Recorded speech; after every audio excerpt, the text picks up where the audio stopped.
GIS Club gets us out in the world doing real science, like mapping sinkholes. Tony Tuss explains why we have sinkholes in the Judith Mountains. Well, they'd never cave in, but when you turned and made a room, you'd make it about 20 foot wide, and as you progressively brought coal out, you had to bring timbers back in, and they were always, you had a little stick, you'd measure it, say, well, I need one 3 inches longer than that stick. You'd take that stick with you, cut your timber, and they'd take a flat piece, sharpen it a little bit, and wedge it, and drive it in with a sledgehammer, and put those timbers in. And I'm thinking that that's what we have here now, is those timbers are just rotting out, and there's going to be cave-ins. There has to be. We've marked the sinkholes as waypoints to include in our map.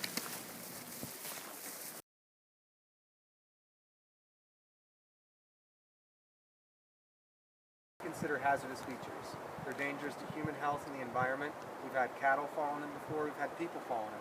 I actually have a project I'm working on in another location. A guy was driving a tractor across, and his tractor fell into one that opened up underneath him while he was driving across it. So they're definitely things that we want to work to remediate to mitigate the hazards that are present.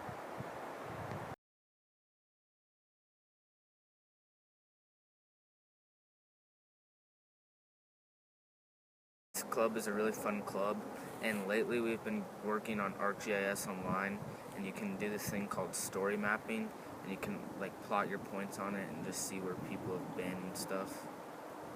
Because in Montana, there's a lot of things you can do and a lot of places to see, and it's good to know how to use a GPS because just to be able to see all the places and do everything. GIS because like getting outdoors and like this, finding sinkholes and gathering data from them.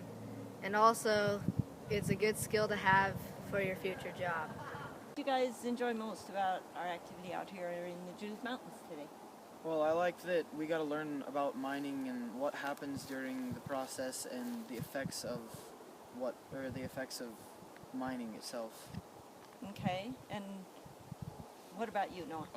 Learning what we did in the classroom and then taking it out to the real world and figuring it out. Okay. Making something real. Yeah. My name is Becky Jackson. My husband Mel and I own this ranch here. Here is a sinkhole that has developed from the years of mining back in the early part of the century, coal mines, and we decided when we found these sinkholes that it would be an interesting project for the local GIS club. We ourselves had 2 sons that were involved in the GIS club at Lewistown Junior High, and to learn a hands-on application for using GPS units and GIS technology in the real world, I thought was just a great experience. I was a 10-year board member in Lewistown School District and feel real strong about education and hands-on education, so this is kind of a project we're working on here.